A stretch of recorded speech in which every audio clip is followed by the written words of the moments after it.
Mau petir, mau hujan, maju terus. Maju saja, Tuhan selalu serta. Maju saja.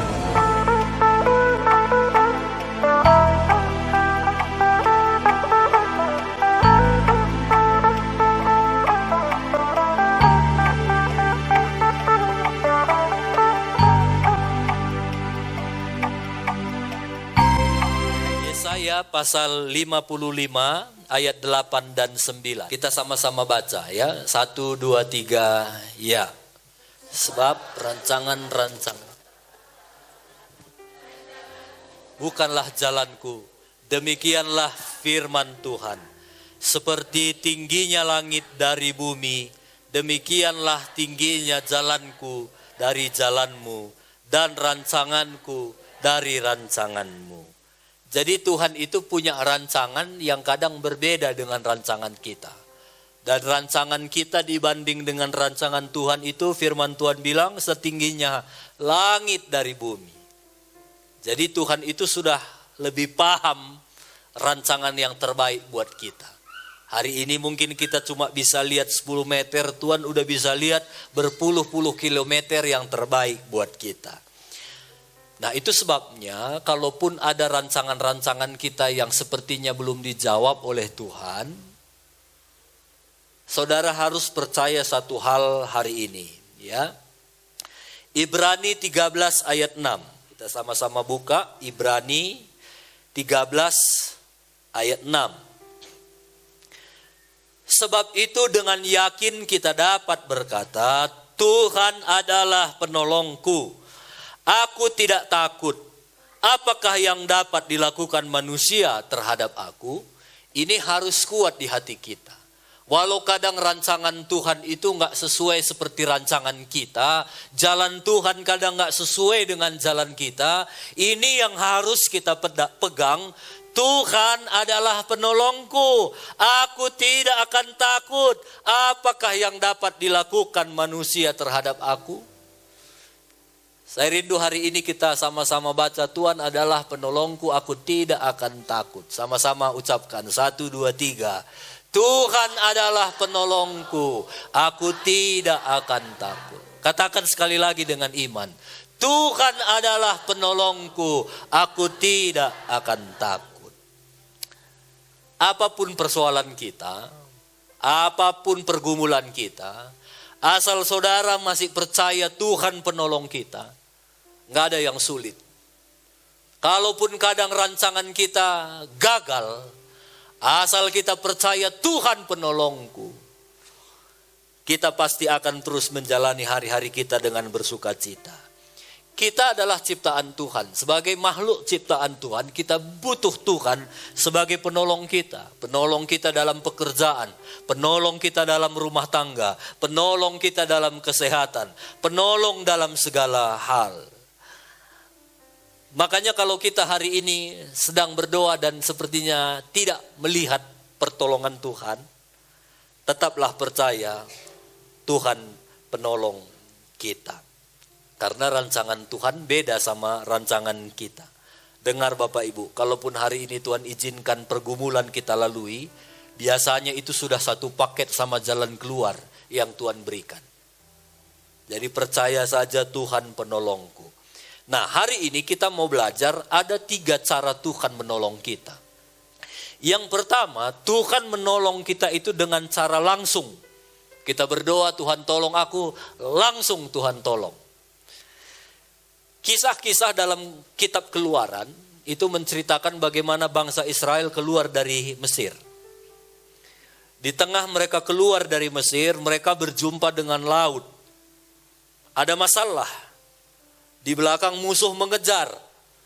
Lalu mereka berseru kepada Tuhan, Tuhan tolong kami. Lalu Tuhan ngomong sama Musa, pukulkan tongkatmu ke laut itu. Dan akhirnya laut itu seketika itu juga terbelah, serap. Langsung Tuhan tolong. Lalu mereka jalan. Lalu tiba-tiba mereka tiba di satu tempat yang gak ada air. Lalu akhirnya mereka berdoa sama Tuhan. Tuhan tolong kami butuh air. Lalu Tuhan bilang sama Musa. Apa yang Tuhan bilang sama Musa?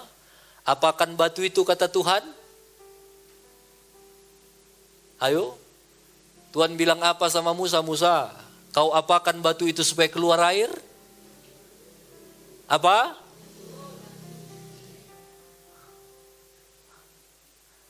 Tuhan suruh ngomong saja. Ngomong kau sama batu itu, Musa. Biar keluar air. Karena bangsa Israel, bangsa yang keras kepala, suka jawabi bersungut-sungut, emosi musuh. Puak, dipukulnya batu itu. Padahal Tuhan cuma suruh ngomong. Memang air langsung keluar, tapi karena dia nggak bisa tahan emosinya. Sampai Tuhan bilang, kau tidak menghargai kekudusanku. Kau nggak boleh masuk tanah Kanaan. Langsung seketika itu juga Tuhan jawab doa mereka. Mereka berdoa, kami butuh makan. Langsung seketika itu juga Tuhan berikan manna. Makanya ada saat-saatnya waktu kita butuh pertolongan, Tuhan bisa menolong kita dengan cara langsung. Bisa jadi. Hari ini kita berdoa, Tuhan aku butuh uang. Bisa Tuhan tolong dengan cara mungkin ada orang kirim uang sama kita. Seketika itu juga. Itu cara Tuhan yang pertama. Cara Tuhan yang kedua, kita juga harus paham. Tuhan juga menolong dengan cara bertahap. Enggak langsung, bertahap. Satu ketika di dalam Hakim-Hakim pasal 7 ayat 1 sampai 25. Hakim-Hakim 7 ayat 1 sampai 25. Gideon dia mau berperang. Dia bawa pasukannya 32.000 orang banyaknya. Tapi Tuhan bilang begini, Gideon, 32.000 itu terlalu banyak kalau kau berperang. Ini kan sangat berbeda dengan rancangan kita manusia. Kalau namanya berperang, kita butuh banyak pasukan. Tapi lihat, kalau waktu kita berpikir butuh banyak pasukan, tapi Tuhan bilang terlalu banyak. Karena rancangan Tuhan sama rancangan kita beda. Lalu Tuhan bilang 32.000 terlalu banyak Gideon. Gini aja Gideon.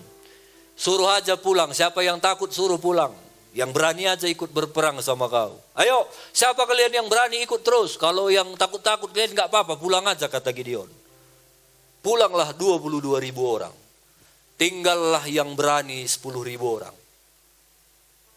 Kalau secara manusia makin banyak pasukan kita, makin besar kemungkinan untuk menang. Tapi apa kata Tuhan? Gideon, 10.000 pun masih terlalu banyak. Gini aja Gideon, kau pilih aja. Sekarang suruh mereka minum semua ke sungai. Coba kau lihat cara minumnya. Kalau ada di antara mereka yang lari langsung karena hausnya ke sungai, langsung dijilatinya kayak anjing air itu. Gitu. Udah, suruh aja pulang. Tapi siapa yang mereka waktu dia lihat air, lalu dia berlutut, lalu dia ambil air. Itulah pilih jadi pasukanmu. Rupanya lebih banyak pasukan yang minum kayak anjing. Udah pulang-pulang semua. Tinggallah 300 orang. Bayangkan dari 32.000, Tuhan bilang terlalu banyak. Hanya tinggal 300. Waktu saya baca cerita ini, kok Tuhan itu begitu ya. Ternyata jelas di cerita ini Tuhan bilang begini. Gideon, kalau kau nanti menang, pasukanmu 32.000, pasti dengan gampangnya mulut kalian itu ngomong, iyalah karena kita banyak. Dan Tuhan sengaja sisir, buang terlalu banyak, sehingga tinggal 300, supaya 300 mungkin lawan ribuan orang, dan waktu 300 itu menang, dari mulut yang 300 itu nggak akan ngomong, perwan gegeh kami, ini semua hanya karena anugerah Tuhan, karena nggak sebanding. Dengar Bapak Ibu, dalam hidup ini, waktu saya baca ayat ini, Tuhan itu senang kali kalau kita ngomong sama Tuhan, Tuhan, semua hanya karena anugerah-Mu. Senang kali kalau kita ngomong gitu sama Tuhan. Waktu kita lihat anak kita baik-baik, Tuhan, terima kasih, semua anugerah.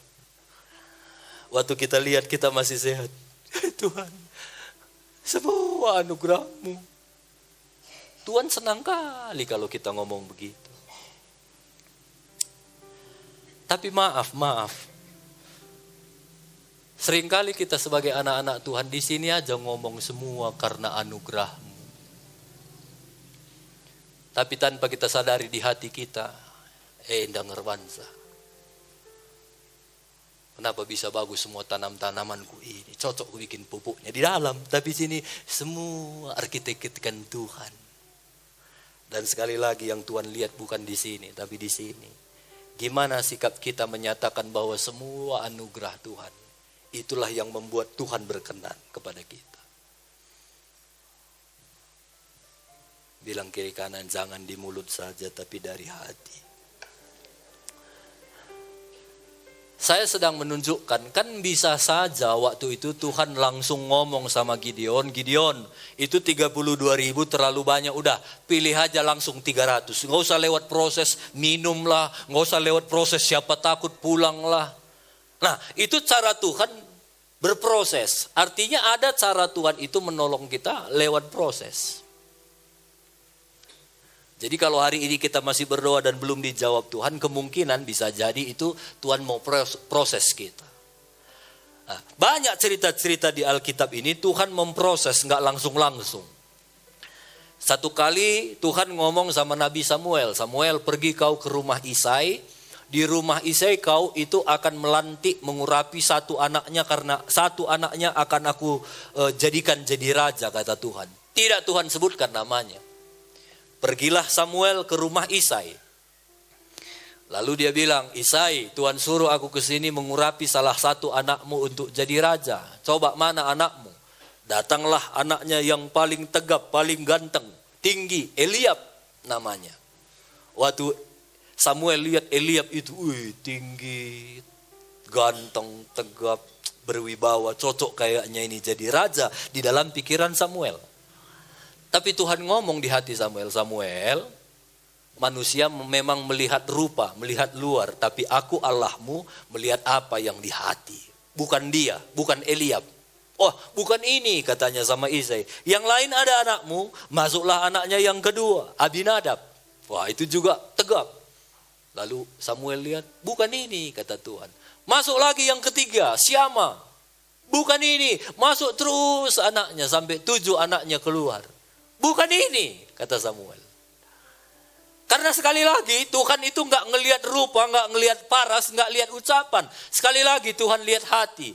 Lalu Samuel bilang, ada lagi anak Bapak Isai? Ada, Daud. Tapi dia lagi mengembalakan domba. Panggil. Lalu datanglah Daud. Kecil. Badannya kecil. Mungkin nggak berpotongan sehingga disuruh mengembalakan domba. Tapi Tuhan bilang, ini dia, pilih dia. Sekali lagi, kenapa Tuhan gak langsung suruh aja Samuel, pergi kau ke rumah Isai, lantik yang namanya Daud. Kenapa lewat proses? Karena lewat proses Tuhan mau mengajar banyak hal. Termasuk kepada Samuel supaya dia sebagai hamba Tuhan jangan lihat rupa, tapi lihat yang di dalam hati yang Tuhan lihat. Nah, itu sebabnya kadang-kadang Tuhan menolong kita itu tidak langsung, tapi lewat proses. Nah, saya rindu kita baca 2 Korintus pasal 5 ayat 7. 2 Korintus pasal 5 ayat 7. Ingat kita ini semua orang-orang yang dikenal dengan orang Kristen atau sebutan yang lain orang percaya. 2 Korintus 5 ayat 7. Sebab hidup kami ini adalah hidup karena percaya, bukan karena melihat.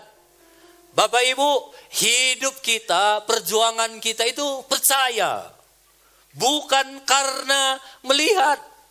Kadang-kadang Tuhan izinkan proses demi proses dalam hidup kita dan kita tidak melihat sesuatu jalan keluar, tapi di situ Tuhan tuntut, kamu masih percaya nggak sama aku? Itulah kehidupan kekristenan, percaya bukan karena melihat. Kalau misalnya anak kita asal minta apapun dia kita kasih. Uang mak 5.000, nah. Beli bajuku mak, beli. Beli sepedaku mak, beli semua asal dia bilang kita beli. Percayalah anak itu nanti akan bertumbuh, tidak akan menjadi satu pribadi yang kuat. Jadi pribadi yang manja. Apalagi kalau dia nggak lagi bersama dengan kita, berat akan rasanya melalui hari-harinya. Karena di luar belum tentu apa yang dia minta langsung ada. Nah, itu juga yang kadang Tuhan ajarkan kepada kita. Kadang-kadang waktu kita minta sesuatu nggak langsung dikasih, tapi lewat proses Tuhan mau, kita nggak jadi pribadi yang gampangan.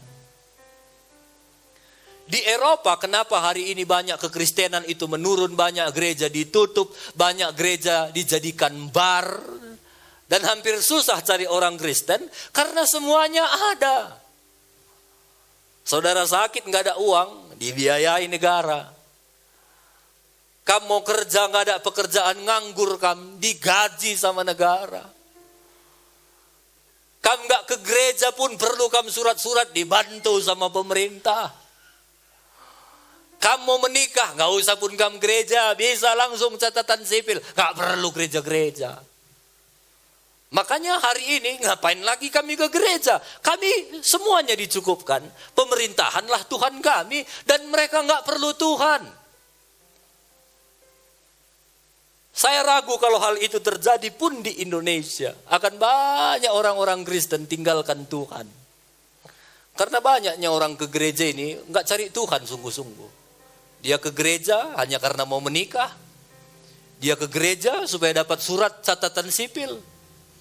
Dia ke gereja supaya mati ada yang kubur. Banyak saya ketemu dengan orang-orang yang seperti itu. Dia ke gereja bukan cari Tuhan. Makanya hari ini hidup kita itu percaya bukan karena melihat. Tapi percayalah, walaupun kita tidak melihat, Tuhan tuntut kita terus percaya kepada Tuhan. Makanya ketika doa kita belum dijawab, pertanyaannya, masihkah kita percaya sama Tuhan? Jadi kadang-kadang Tuhan izinkan kita lewati masalah-masalah tanpa mujizat yang langsung. Supaya iman kita itu bertumbuh.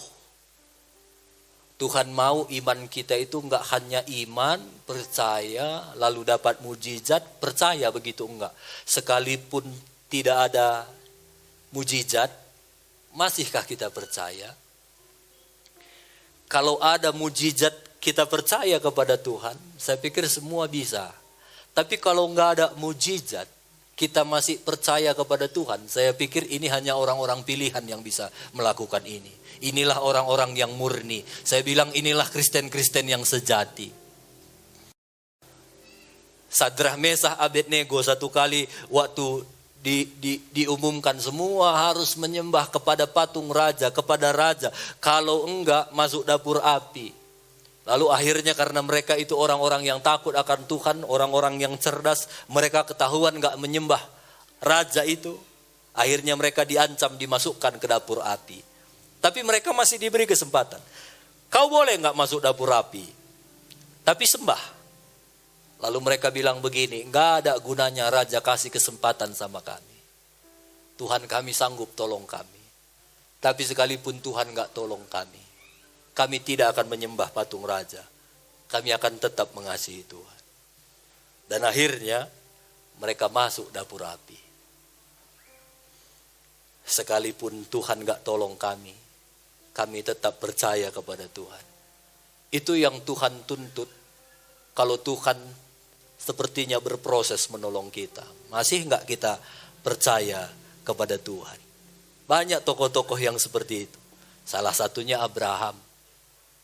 Abraham itu orang yang bapak orang beriman, orang yang rendah hati, orang yang taat. Tuhan suruh potong anak, dia siap. Tuhan suruh pergi nggak tahu kemana, dia siap. Dia taat. Dia pun punya pergumulan.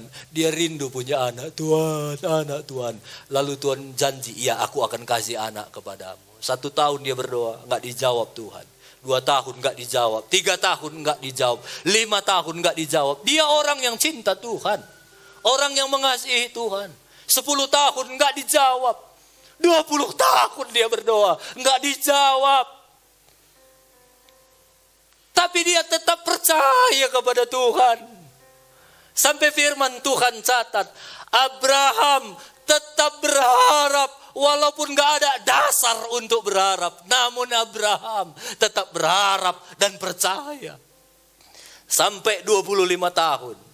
Akhirnya doanya digenapi Tuhan.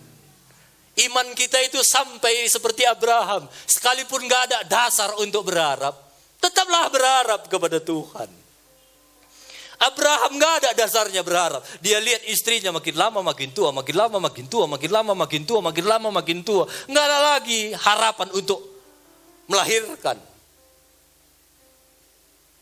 Tapi sekalipun fakta sekeliling gak ada dasar untuk berharap. Namun Abraham berharap dan percaya. Sampai akhirnya dia terima mujizat Tuhan.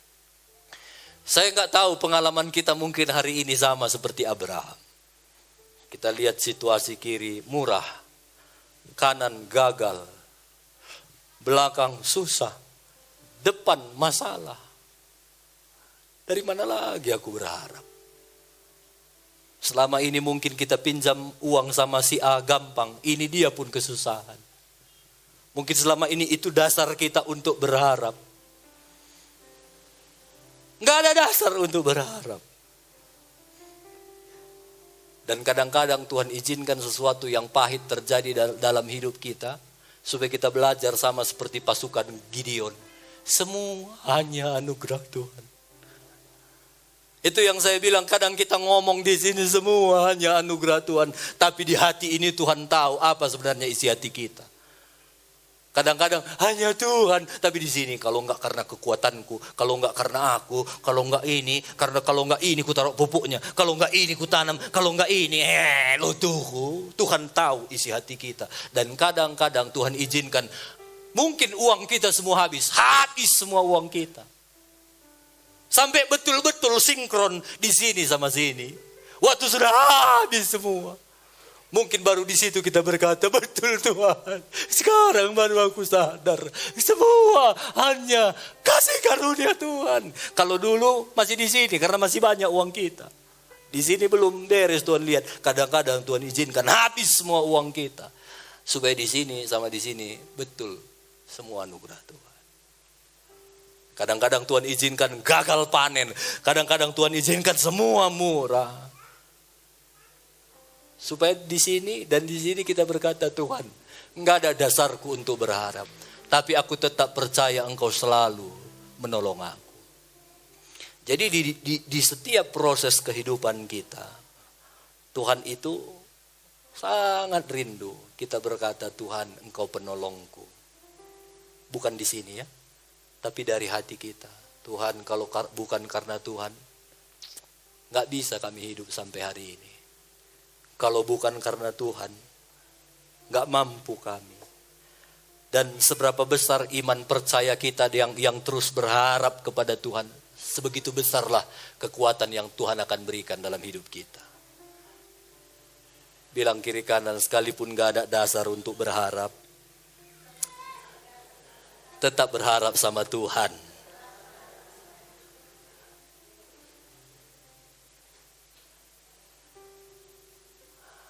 Yang penting ayat yang pertama tadi harus kita pegang. Tuhan penolongku.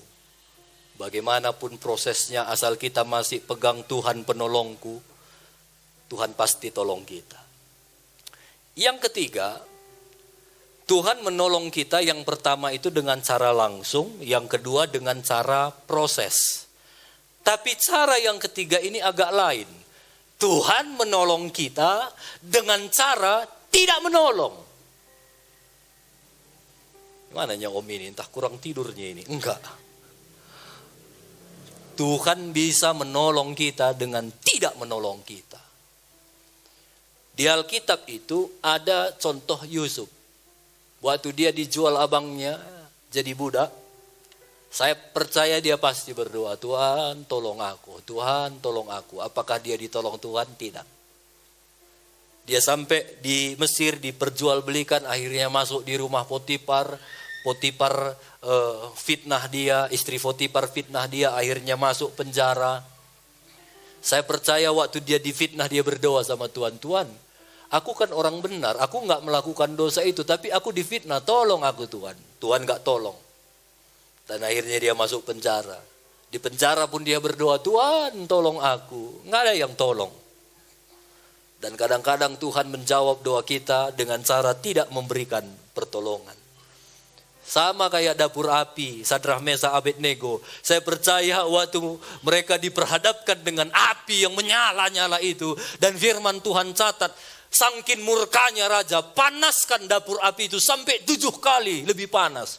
Itu panas sekali. Sampai firman Tuhan catat, orang-orang yang melempar korban itu pun ikut terbakar. Sangkin panasnya yang melempar pun.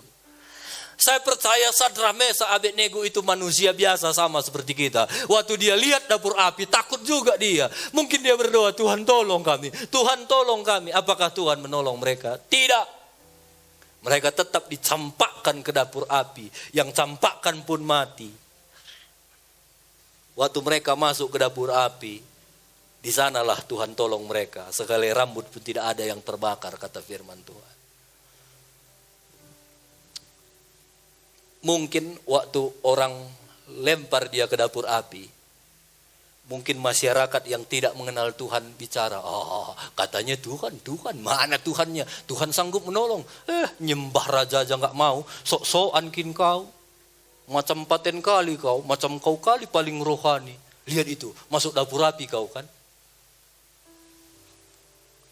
Mungkin itu sering terjadi dalam hidup kita, dalam pengiringan kita kepada Tuhan. Waktu kita mengasihi Tuhan, waktu kita benar, sok-sokan kali kau, ini mau pilkada, cuma kau yang nggak mau disogok. Semuanya udahnya disogok semua itu. Sok-sokan kau, sok-sokan. No, kami dapat uang semua, kau nggak dapat uang gigit jari kau pas pilkada. Nggak apa-apa. Itu yang terjadi dengan Sadrah, Mesakh, Abednego. Waktu mereka dicampakkan mungkin banyak orang, Tuhanmu sanggup menolong, masuk apinya kau. Masuk api pun kita, asal di sini Tuhan pasti menolong aku. Lihat mereka ditolong Tuhan. Sampai di satu titik Tuhan balikkan semua. Semua orang yang punya niat jahat yang dimasukkan ke dalam api, mereka dikeluarkan sampai raja bilang, mulai hari ini kita sembah Allahnya Daniel, Sadrah, Mesakh, Abednego. Bisa dibalik Tuhan fakta. Nah, kadang-kadang Tuhan menolong kita dengan cara tidak menolong kita. Tapi percaya Tuhan selalu menolong kita walaupun kita tidak ditolong. Gimana maksudnya itu, Bu? Aku pun gak ngerti lah, kalian yang jelaskan.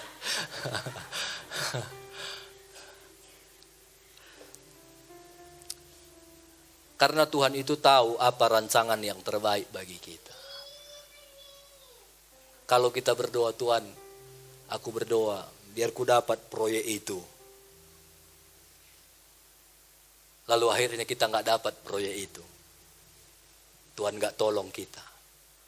Karena kalau kita berpikir proyek, kita nggak bisa lihat jauh ke depan. Tapi bisa jadi karena kita mengasihi Tuhan, Tuhan mengasihi kita, Tuhan gagalkan, Tuhan nggak tolong kita.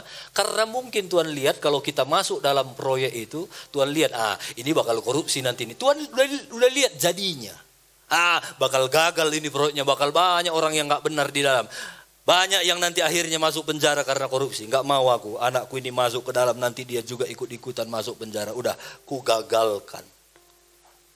Karena Tuhan punya rancangan yang terbaik buat kita yang mengasihi Tuhan. Dicatat di Alkitab, rancangan-rancangan Tuhan itu rancangan yang penuh dengan damai sejahtera, penuh dengan harapan, penuh dengan masa depan. Jadi kalau hari ini doa kita nggak dijawab, tetap percaya Tuhan penolongku.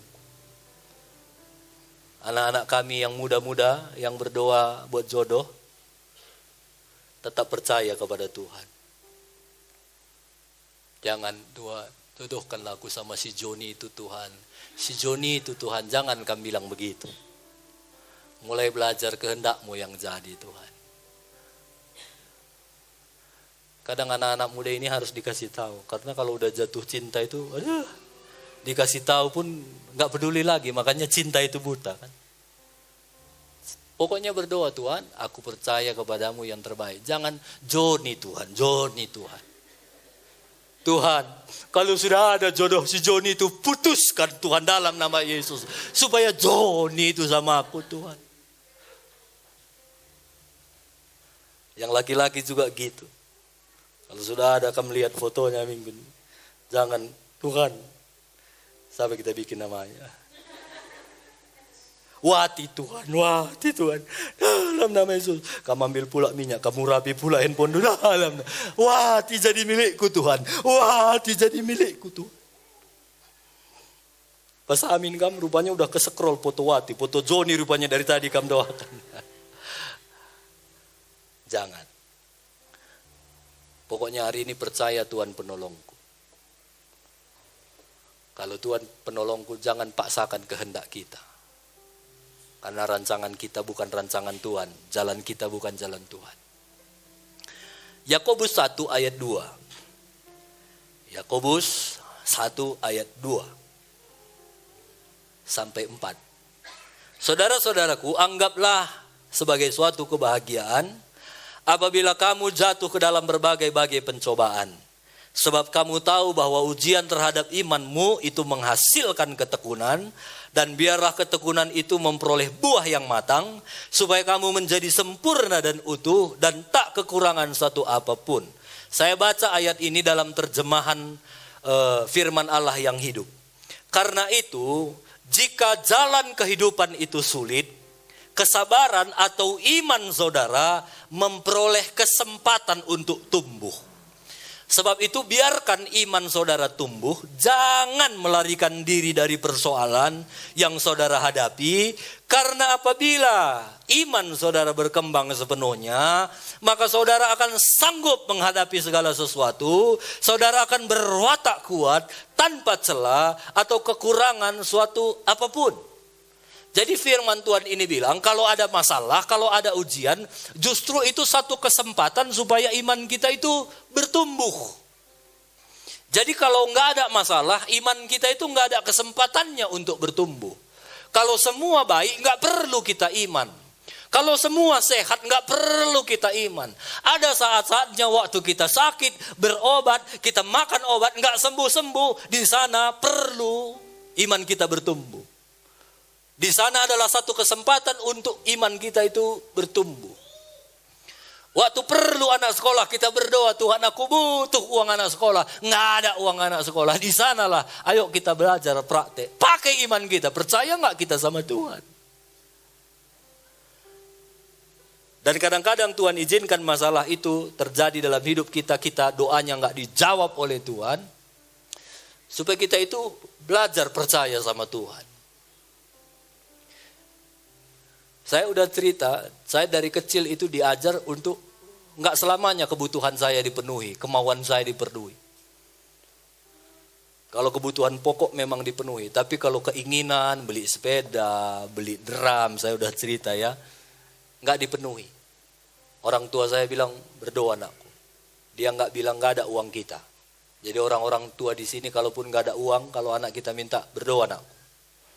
Dan waktu saya berdoa, mujizat Tuhan nyata. Saya masih kelas 6 SD, saya melihat dengan mata kepala saya sendiri, ada Tuhan kirim drum dari Bandung untuk Tuhan kirim ke tempat ini. Itu saya masih kelas 6. Dan saya melihat dari saya kecil itu bagaimana pertolongan Tuhan nyata. Makanya dari kecil saya imannya, percaya sama Tuhan, percaya. Makanya saya jadi bapak-bapak pun didik anak saya begitu. Waktu mereka kebutuhan pokok saya penuhi, tapi keinginan, doa anakku, doa anakku, doa anakku, doa anakku. Saya ingat dulu waktu anak kami pengen sepeda. Saya bilang, doa anakku. Jangan saudara pikir kita sebagai bapak, sebagai anak, sebagai orang tua itu nggak pengen. Saya juga pengen beli sepeda. Kalau misalnya diusahakan mungkin terbelinya itu. Tapi di satu sisi sebagai bapak, saya dididik juga begitu orang tua saya. Saya juga mau didik anak saya itu belajar percaya sama Tuhan. Mereka berdoa sama Tuhan, sepeda Tuhan. Jangan pikir waktu dia main sepeda sama kawannya, dia nggak punya sepeda. Dia duduk gini, liatin orang main sepeda. Udah berhenti orangnya, bisa aku pinjam sepedamu? Entah sana kau pun nggak ada sepedamu. Itu kalau orang tua lihat, 10 maunya aku beli gitu. Bisanya. Tapi di satu sisi, biar dia tahu perjuangan mendapatkan sepeda itu berat. Dia harus nunggu kawannya. Kau hitung dulu yuk, 10 kali. 1, 2, jadi budak anak kita. Hanya untuk mendapatkan sepeda, itu pun kadang-kadang saya biarkan. Supaya mereka itu belajar percaya sama Tuhan.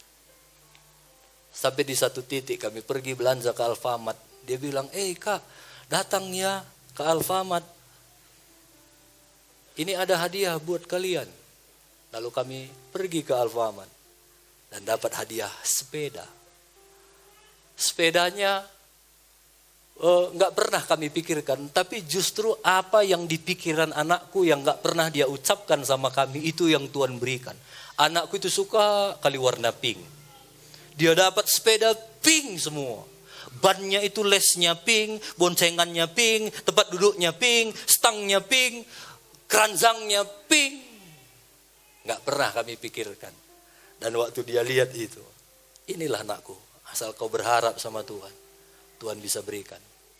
Nggak pernah kurancangkan, nggak pernah kumimpikan. Aku pun sebagai bapak waktu lihat itu terjadi, imanku bertumbuh. Justru di saat ada tantangan, ada masalah, kita diajar untuk percaya, di sanalah kesempatan untuk iman kita itu bertumbuh. Nah, makanya hari ini yang penting pegang itu tadi, Tuhan selalu menolongku. Ini asal nggak lepas, sudahlah, percayalah. Sampai akhir hidup kita akan tetap mengasihi Tuhan. Tapi asal udah mulai ada rasa, aduh kayaknya Tuhan udah nggak sayang sama aku. Kayaknya Tuhan nggak tolong aku. Kayaknya, udahlah, selesailah kita. Seberapa banyak pun masalah kita, asal di dalam Tuhan pasti menolong aku. Kita pasti akan kuat. Ada satu raja ini selalu menang asal berperang. Jadi mereka itu selalu pakai satu tradisi begini. Asal mereka mau berperang, mereka selalu pakai uang koin itu dituakkan begitu. Jadi di salah satu sisi koin itu ada foto dewa mereka, gambar dewa mereka. Jadi asal mau berperang, misalnya begitu, raja itu langsung tuakkan uangnya. Kering gitu kan. Asal jatuh dan asal sisi gambar dewa mereka yang di depan, mereka sama semua pasukannya akan teriak, dewa beserta kita, ayo kita maju, berperang, serang. Selalu menang. Pokoknya asal mau perang, selalu rajanya, tunggu dulu, kita tanya dulu dewa kita. Lalu mereka lempar gini. Kering, jatuh dewa. Dewa beserta kita, maju serang. Dan selalu menang, berpuluh-puluh tahun mereka menang menjadi satu kerajaan yang besar. Sampai satu kali, satu pasukannya ini penasaran. Dia bilang, keren kali raja, gak terkalahkan. Ini semua gara-gara koin. Raja, boleh gak aku lihat koin raja itu? Akhirnya raja itu lempar sama dia koinnya. Serap. Lalu dia tangkap kan. Dia lihat, wah, inilah dewa yang selalu menolong kami. Pasti si dewa. Lalu dia balikkan koin itu. Rupanya dibalik juga gambar dewa. Gimana ini raja? Depan dewa, belakang dewa. Lalu raja itu bilang, biar kalian tahu, kunci kemenangan kita sebenarnya bukan di uang. Kunci kemenangan kita waktu kita berkata, dewa besertaku, serang. Semangat itu yang membuat kita akhirnya selalu menang, katanya. Sama dalam hidup kita Bapak Ibu, bukan koin yang membuat kita menang. Yang membuat kita menang dalam hati, Yesus penolongku, maju. Asal semangat kita, pasti Tuhan tolong. Pasti Tuhan tolong. Kalau enggak semangat kita, enggak didengar laginya doaku. Disitulah selesainya hidup kita. Kalau yang tua-tua tahu dulu bintang film namanya Bruce Lee. Kalau anak-anak zaman sekarang mungkin enggak kenal lagi namanya Bruce Lee. Bruce Lee itu asal main film, asal berkelahi selalu menang. Karena sebelum dia menang, katanya gitu. Kan gitu. Yang tua-tua belum mulai pun udah jantungan lawannya. Semangat itu luar biasa kekuatannya. Bukan koin, tapi dewa bersama kita. Serang, udah ada iman percayanya. Selama ini pun Tuhan sudah tolong kami. Maju. Itu yang dilakukan pahlawan-pahlawan kita. Coba bayangkan Belanda lawan Indonesia. Indonesia cuma bambu runcing. Belanda itu senjatanya lengkap. Apa yang membuat pahlawan kita menang kalau bukan semangat? Waktu dia pegang bambu runcing itu, moto hidupnya, merdeka atau mati. Par, kata meriam, kata bom. Eta serang, maju. Semangat itu yang membuat akhirnya mereka menang.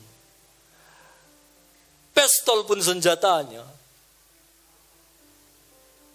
Gua nak, iya, lo pada nak mati kita kari. Matinya itu kalah. Yang membuat Indonesia menang bukan senjata, semangat. Yang membuat kita terus mengalami pertolongan Tuhan, semangat. Asal di hati kita Tuhan masih menolongku. Walau kita lihat kiri kanan gak ada dasar untuk berharap, Tuhan pasti menolong kita. Bilang kiri kanan semangat. Tuhan pasti menolong, bilang. Samanya kayak anak-anak kita waktu mereka belajar jalan ya. Waktu bayi gitu kan, mereka masih merangkak. Lalu waktu belajar jalan gitu kan, kita gini kan ya. Kadang-kadang langsung kita tangkap. Kadang-kadang kita biarin dia jatuh, dia langsung. Nggak apa-apa aku, kita aluni. Besok kita biarkan lagi. Walau kita bilang, ayo anakku, ayo. Gitu. Jatuh lagi. Dia pikirnya kita nggak sayang sama dia. Kita ada di situ. Kadang-kadang terantuk kita biarin. Supaya kita ajar dia. Supaya hidup ini berat. Kamu harus bisa berjalan. Sama dengan hidup kita. Kadang-kadang waktu kita jatuh. Kita bilang, kayaknya Tuhan gak menjawab doa kita. Bukan Tuhan itu jahat. Kadang-kadang dari surga Tuhan sedang adang deng. Ayo anakku. Bisa anakku, sikit lagi. Udah sampai ujung. Kau akan melihat bagaimana dahsyatnya aku. Sikit lagi. Kita kan gak bisa lihat ya. Tapi kalau sebagai orang tua anak kita itu kan dia gak bisa lihat. Tapi sebagai orang tua kita lihat. Kalau dia terus paksa untuk berjalan. Dia berdiri. Dia gak gampang menyerah. Ototnya itu akan cepat kuat. Dan dia semakin cepat berjalan. Kita orang tua tahu. Tapi anak-anak gak tahu. Sama kayak Bapak di sorga itu tahu yang terbaik buat kita. Rancangannya itu penuh dengan damai sejahtera. Tapi kadang kita merasa ditinggalkan. Kadang kita merasa sendiri. Kadang Tuhan kayaknya gak peduli. Tuhan penolong kita. Dia selalu ada bersama dengan kita. Kalau dia gak tolong kita, kemungkinan Tuhan mau supaya otot-otot rohani kita itu makin kuat. Otot kaki kita makin kuat berjalan bersama dengan Tuhan. Sampai di satu titik anak yang sering dibiarkan orang tua berjalan sendiri. Akhirnya dia bisa berjalan sendiri. Dia bisa berlari. Dia bisa angkat barang. Sampai akhirnya dia menjadi bapak-bapak. Satu saat dia ngerti, oh rupanya mamaku dulu gak jahat sama aku. Karena dia baiknya supaya aku. Akhirnya dia juga jadi bapak yang sama kayak mamanya jahat juga buat anaknya, tanda kutip. Bukan jahat, tapi karena latihan. Itu sebabnya hari ini yang paling penting di sini Tuhan selalu tolong aku. Itu jangan pernah hilang. Hilang itu, hilanglah kekuatan kita. Seberapa banyak pun proses hidup kita, asal di sini Tuhan pasti menolong aku. Masih ada kemungkinan untuk menang. Jadi cara Tuhan menolong yang pertama bisa langsung. Bisa lewat proses, bisa gak dijawab sama sekali. Ini semua gak begitu penting. Yang paling penting hidup kami ini oleh percaya, bukan karena melihat. Sekalipun gak ada dasar berharap, tetaplah percaya kepada Tuhan. Amin.